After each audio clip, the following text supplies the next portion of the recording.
Mike, we announced this morning the contracts for John Hawkins and Sam Graham. How pleased are you to add those two to the academy?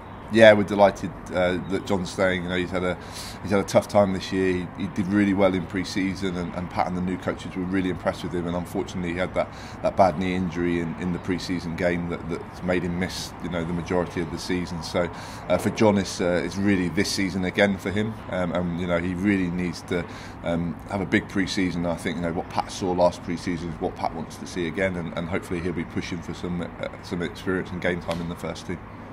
And for Sam Graham, someone who's come on a trial period and really impressed. Yeah, Sam was a real lucky find. Really, he had a chance conversation with somebody, and we invited him in for a few days. And from day one, he's shown us that he's really hungry to be a professional rugby player. And we couldn't have been more impressed with his performances, both in training and when he's played in the side. So yeah, a bit of a lucky one. It was more luck than design. But what a fantastic find. He's a great lad and a real physical back row player who would be a great addition to our squad. And Sam Graham's story proves that there are still players in the local area that can step up. Yeah, they're out there, and there's obviously only a finite number of places within squads and clubs, and there's a lot of good young players out there, and our part of our job is trying to find those players and make sure that those players become part of our setup. So we're delighted that Sam's going to be with us for the next 2 years.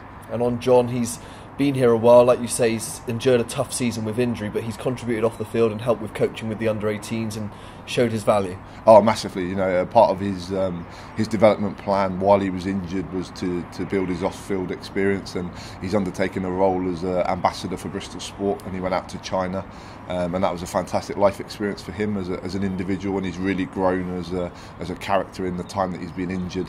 And as you say, he's helped massively with the under-18s, and he runs the line out there for Mark Irish, and he's an integral part of the coaching team that are helping those under-18s develop. So yeah, he hasn't wasted his time since he's been injured. He's really brought in to develop himself as a person, and he's thrown himself into those two roles, and it just shows the level of character of the lad that he's done those things.